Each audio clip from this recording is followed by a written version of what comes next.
বাংলায় নাকি জঙ্গিদের সরকার চলছে, বলছে না বলেনি? আচ্ছা, একটা রাজ্যে জঙ্গি সরকার, তার সাপোর্টারের সরকার রয়েছে, এরকম কথা যদি কেউ বলে তাকে অবিলম্বে অ্যারেস্টের দরকার আছে না নাই? শুভেন্দু অধিকারীর সঙ্গে মমতা ব্যানার্জির বন্ধুত্ব না ঝগড়া এখানেই প্রমাণ হবে। যদি অ্যারেস্ট করে জানবো সত্যিই ঝগড়া, অ্যারেস্ট যদি না করে জানবো সব তলায় তলায় মিল আছে। এই কথা একমত তো নাকি? ভারতবর্ষে একটা মসজিদ আছে কেরলে 1400 বছর বয়স, এই ভারতবর্ষে মসজিদ আছে গুজরাটে 1300 বছর বয়স। এই 1400, 1300, 1000 বছরের মসজিদ প্রমাণ দিচ্ছে ভারতবর্ষে মুসলমান নতুন নয়, হাজার হাজার বছরের মুসলমান এরা ভারতে রয়েছে।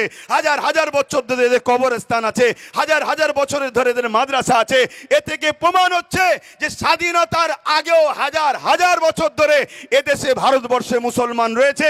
অতএব যে দেশে হাজার হাজার বছর ধরে মুসলমান থাকে সেই দেশটাকে বিশেষ একটা ধর্মীয় দেশ বলে ঘোষণা করতে তাদের অসুবিধে হচ্ছে। কিন্তু আজ শুভেন্দু বাবু তিনি বারবার মানুষের চোখকে আইকে অস করছে, এমনভাবে বিভাজন তৈরি করতে চাইছে যেন রাজ্যের সিএম মুসলমানদের, উনি অন্য কোনো একটা সরকার তৈরি করতে চাইছে। আরে আপনাদের কি সেটিং, এটা সবাই বুঝতে পেরে গেছে। তো যাক, আমি আবার ফিরে আসছি এখানে। আর একটা কথা বলি, আজকে বাংলায় নাকি জঙ্গিদের সরকার চলছে, বলছে না বলেনি? আচ্ছা, একটা রাজ্যে জঙ্গি সরকার, তার সাপোর্টারের সরকার রয়েছে, এরকম কথা যদি কেউ বলে তাকে অবিলম্বে অ্যারেস্টের দরকার আছে না নাই? শুভেন্দু অধিকারীর সঙ্গে মমতা ব্যানার্জির বন্ধুত্ব না ঝগড়া এখানেই প্রমাণ হবে। যদি অ্যারেস্ট করে জানবো সত্যিই ঝগড়া, অ্যারেস্ট যদি না করে জানবো সব তলায় তলায় মিল আছে। এই কথা একমত তো নাকি? আচ্ছা, আমি আমার জায়গায় পুনরায় ফিরে আসছি ওয়াকফ নিয়ে একটু বলি এবারে। এটাই তো শেষ, বাকিটা সব বলা হয়ে গেছে। কিন্তু ওয়াকফ বিলে কি আছে এটা আমাদের একটু জানতে হবে। ওয়াকফ বিলের মধ্যে এমন কিছু আইন তৈরি করতে চাইছে সংশোধনের নামে, যে আইন দ্বারা দিনের মতো সত্য ওয়াকফ মুসলিমদের ব্যক্তিগত সম্পদ, এ সম্পদ আর মুসলমানদের হাতে থাকবে না। প্রথমে আমাদের জানা দরকার, শুধু কি মুসলমানদের এই ওয়াকফ সম্পত্তি আছে, অন্য ধর্মের ভাইদের নাই? হ্যাঁ আছে। এই ভারতবর্ষে দেবত্ব সম্পত্তি আছে যেটা হিন্দু ভাইদের, এটাও আমাদের জানানো দরকার। না হয় হিন্দু ভাইদের কাছে গিয়ে ফিস ফিস করে জানানো হচ্ছে সব মুসলমানরা নিয়ে নিচ্ছে, মুসলমানদের সব হয়ে গেছে। শুনুন আমার হিন্দু ভাইদের, দুটো মন্দিরের যা জায়গা আছে ভারতবর্ষ জুড়ে মুসলমানদের অত জায়গা নেই। সেই দেবত্ব সম্পত্তি দুটো মন্দিরে আছে। সেই সম্পত্তি তাদের পূর্বপুরুষরা তাদের ধর্মীয় ভালোবাসায় তারা দান করেছে, উৎসর্গ করেছে, তাদের বিশ্বাস, আস্থা, ভক্তি, ভালোবাসা তাদের কাছে, যেটাকে বলা হয় দেবত্ব সম্পত্তি। ঠিক তেমনই এই ভারতবর্ষে আদিবাসী ভাইদের জল জঙ্গলের সম্পদ রয়েছে। সেই সম্পদ আজকে কোথায়? এইখান থেকে মন দিয়ে শুনুন। আদিবাসী ভাইদের জল জঙ্গলের সম্পদকে আজকে আইন করে কেন্দ্র সরকার দখল করেছে। সেই দখল করে সেখান থেকে আদিবাসী ভাইদের অধিকারকে হরণ করে দিয়ে ওই সম্পদের ওপরে বড় বড় কর্পোরেশনদের হাতে তুলে দিয়ে জঙ্গলকে পরিষ্কার করে বড় বড় শিল্পপতিরা সেখানে কলকারখানা তৈরি করছে, আবাদ করছে। আজকে আদিবাসী ভাইদের থাকা দুষ্কর হয়েছে, তাদের ঘরবাড়ি বাঁচানো দুষ্কর হয়েছে, তাদের বাচ্চাদের জীবন জীবিকা, তাদের ধর্মীয় স্বাধীনতা সব কিছুর উপরে আজকে হস্তক্ষেপ হচ্ছে। ঠিক তেমনই এটা 2023 আইনটা করেছিল। আজকে 2024 ওয়াকফকে নিতে চাইছে। কেন ওয়াকফকে নিতে চাইছে? ওয়াকফ সংশোধনীয় বিলের নামে এই ওয়াকফকে যদি তারা হরণ করতে না পারে, তাহলে এই রাষ্ট্রকে বিশেষ একটা ধর্মীয় রাষ্ট্র বলে ঘোষণা করতে পারছে না। কেন? এই ভারতবর্ষে একটা মসজিদ আছে কেরলে 1400 বছর বয়স, এই ভারতবর্ষে মসজিদ আছে গুজরাটে 1300 বছর বয়স। এই 1400, 1300, 1000 বছরের মসজিদ প্রমাণ দিচ্ছে ভারতবর্ষে মুসলমান নতুন নয়, হাজার হাজার বছরের মুসলমান এরা ভারতে রয়েছে। হাজার হাজার বছর ধরে এদের কবরস্থান আছে, হাজার হাজার বছরের ধরে এদের মাদ্রাসা আছে। এ থেকে প্রমাণ হচ্ছে যে স্বাধীনতার আগেও হাজার হাজার বছর ধরে এদেশে ভারতবর্ষে মুসলমান রয়েছে। অতএব যে দেশে হাজার হাজার বছর ধরে মুসলমান থাকে সেই দেশটাকে বিশেষ একটা ধর্মীয় দেশ বলে ঘোষণা করতে তাদের অসুবিধে হচ্ছে। বুঝে আসছে? তারা আইন তৈরি করে এই ওয়াকফকে কেন্দ্র সরকার দখল করবে, দখল করে 1400 বছরের মসজিদকে বিরান করে দিতে চাইছে, ভেঙে দিতে চাইছে। যেমন আজকে জল জঙ্গলের সম্পদ আদিবাসী ভাইদের হাত থেকে কেড়ে নিয়েছে, ঠিক তেমনই 1300 বছরের গুজরাটের মসজিদকে ভেঙে দিয়ে কর্পোরেশন প্রমোটিংদের হাতে তুলে দেবে। এক কথায় আদানি আম্বানির হাতে তুলে দেবে। আপনারা জানেন কি জানি না, বোম্বাই একটা বিশাল বাড়ি আছে, এমন করে রিলায়েন্স কোম্পানির যিনি মালিক তার বাড়ি রয়েছে, ওই বাড়িটা যে জায়গায় দাঁড়িয়ে আছে ওটা ওয়াকফ সম্পত্তি, এবং এতিমখানার জন্য ওই সম্পদকে মুসলমানরা দান করেছে। সেই জায়গা দখল করে আজকে তারা বিশাল বাড়ি তৈরি করেছে। তাদের ভয় হয় কোনো দিন যদি মুসলমান তার সম্পদকে নিয়ে নেয় তাহলে আমার বন্ধুর এই বাড়িটা চলে যাবে। তাই কেন্দ্র সরকার এই ওয়াকফকে অ্যাক্টের নামে, সংশোধনের নামে নিজের সম্পদকে হরণ করতে চাইছে।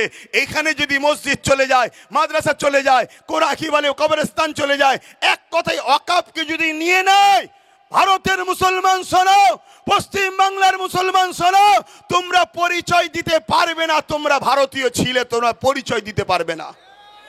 তাহলে বলো, বাঁচতে গেলে এই ওয়াকফের বিরুদ্ধে আমাদেরকে লড়াই জারি রাখতে হবে না হবে না? করে বলুন, ওয়াকফের বিরুদ্ধে লড়াই করতে হবে না হবে না? তাতে যদি হাজারো প্রাণ বুলেটের গুলিতে, বোম বন্দুকের গুলিতে, কেন্দ্র জালিম সরকারের অত্যাচারে যদি আমাদের হাজার হাজার প্রাণ কুরবান হয়, মাতৃভূমি বাঁচাবার জন্য রক্ত দিয়েছি, ইসলামের অধিকার, ইসলামের সম্পদকে বাঁচাবার জন্য কারা রক্ত দিতে পারবেন? উঠে দাঁড়িয়ে যান। কারা রক্ত দিতে পারবেন? উঠে দাঁড়িয়ে যান। হাত তুলে বলুন রক্ত দিতে পারবেন। মসজিদ বাঁচাবার জন্য পারবেন। কোরআনের পক্ষে, দিন ইসলামের পক্ষে, নিজের অধিকারের জন্য সংবিধান আপনাকে রাইট দিয়েছে, এই অধিকারের জন্য রক্ত দিতে পারবেন। কথা দিচ্ছেন পারবেন তো নাকি? এই লড়াই আজকে শেষ হলে হবে না।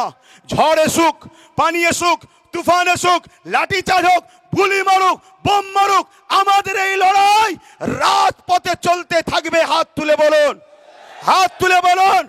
আজকে বড় দুঃখের সাথে বলতে হয়, ওয়াকফ আন্দোলন পুরো দেশ জুড়ে চলছে, সব আন্দোলনকে আমি সমর্থন করি, কিন্তু আজকে আমার রাজ্যেতেও কলকাতায় বিশাল বিশাল মিটিং হচ্ছে ওয়াকফ নিয়ে।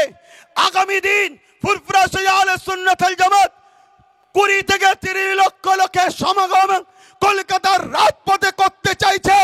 আপনারা ওই 20-30 লক্ষের মধ্যে আপনারা কেউ সামিল হতে ইচ্ছুক আছেন?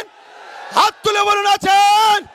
কিন্তু এই লড়াই আমাদের বড় ভয়ানক হবে, ওই লড়াই কিন্তু বিশাল হবে। প্রয়োজন হলে আমরা মাসকে মাস কলিকাতাতে রয়েও যেতে পারি। রাজি আছেন? বলুন, নিজের বাচ্চাদের ভবিষ্যতের জন্য থাকতে ইচ্ছুক আছেন? হাত নামান। আন্দোলন তো এইভাবে হয়। আর একটা কথা বলে যাই, আজকে যারা আন্দোলন করছে এদের আন্দোলনকে সাধুবাদ জানাই, কিন্তু এদেরকে জিজ্ঞাসা করুন, কেন্দ্র সরকার যেমন ওয়াকফ বিলের অ্যাক্টের নামে আইন তৈরি করে ওয়াকফকে লুটতে চাইছে, ঠিক তেমনি এখনো কিন্তু আইন করতে পারেনি। আন্দোলন চলছে, কিন্তু আমার রাজ্যেও 1,45,000 বিঘের উপরে একর সম্পত্তি আমার রাজ্যেতে বেদখল হয়ে আছে। আমার রাজ্যের মধ্যে রয়েছে, কিন্তু বেদখল হয়ে আছে 75,000 বিঘে একর জমি। এটা এখনো উদ্ধার হয়নি। এই বিষয়েও আন্দোলনের দরকার আছে না না? কেন্দ্র সরকার যে আইন করতে চলেছে, এখন আইন করতে পারেনি, তার চক্রান্ত সে পা দিয়েছে। সব জায়গায় আন্দোলন শুরু হয়েছে, সে চক্রান্ত থেকে পিছিয়েছে, কিন্তু এখনো 1995 আইন এখনো লাগু আছে। সেই আইন অনুযায়ী ওয়াকফের যারা দায়িত্বে আছে, আমার রাজ্যেও যারা রয়েছে, তারা আমার রাজ্যের ওয়াকফ সম্পদকে এখনো কেন উদ্ধার করছে না? এখনো কেন ডিজিটালকরণ করে নেটের নামগুলো তুলছে না? এই গাফলতি করার পিছনে আমার বলতে বাধ্য হচ্ছি, যাতে করে কেন্দ্র আইন করে আর এই সম্পদগুলোকে দখল করে দেয়। তার জন্য এই গাফলতি ষড়যন্ত্র চলছে। ঠিক না বেঠিক? জোরে বলুন, ঠিক না বেঠিক? আমি আপনাদেরকে একটা তথ্য দিয়ে যাচ্ছি। উত্তর 24 পরগনা হাড়ুয়া পীর আব্বাস আলী গুরাচাঁদ রহমাতুল্লাহ আলাইহি বলে একজন আল্লাহর ওলি রয়েছেন, তিনার মাজারের 900 বিঘে জায়গা। একটু সারা দেবেন, কত বিঘে? 900 বিঘে জায়গা। আজকের দিনে সেই জায়গাটা দাঁড়িয়েছে মাত্র 92 শতক। 900 বিঘে থেকে দাঁড়িয়ে আছে বর্তমান কত? 92 শতক। 3 বিঘাও নয়, তাহলে 897 বিঘে জায়গা এখনো ভারত পশ্চিম বাংলার হারু আব্বাস আলী হুজুরের বেদখল হয়ে আছে। রাজ্য সরকার বলেছিল ওই জায়গাগুলোকে উদ্ধার করে দেবে, এই আন্দোলনটাও আমাদের করা দরকার আছে না নয়? জোরে বলুন, আছে না নয়? কিন্তু আজ আমরা দুঃখিত, আমরা দেখছি কলিকাতা ভরি আন্দোলন হচ্ছে, কিন্তু রাজ্য সরকারের এই অখাপ বাঁচাবে বলেছিল, এ বিষয়ে একটাও কথা হচ্ছে না। কোনো এক জায়গায় আমার বলতে বাধ্য হচ্ছি, কেন্দ্রের বিরুদ্ধে রাজ্যকে সাপোর্ট করা ষড়যন্ত্র চলছে না তো? তাহলে এই আন্দোলনে আমরা নয়, আমরা মসজিদের পক্ষে যে আন্দোলন হবে, কোরআনের পক্ষে যে আন্দোলন হবে, ওয়াকফের প্রকৃত পক্ষে যে আন্দোলন হবে, সেই আন্দোলনের সঙ্গে আমরা হাতে হাত মিলিয়ে, কাঁধে কাঁধ মিলিয়ে, বুকে তাজা খুন দিতে হলো। আমরা সংবিধান যে রাইট দিয়েছে, ওই রাইটের জন্য আন্দোলনে প্রত্যেকটা জায়গায় সঙ্গ কি বলে হাজির হতে রাজি আছি, ঠিক না বেঠিক? কিন্তু আপনার আন্দোলন এরকম হওয়া দরকার। কেন্দ্র সরকার আজকে সে কালা কানুন কেন তৈরি করতে চাই?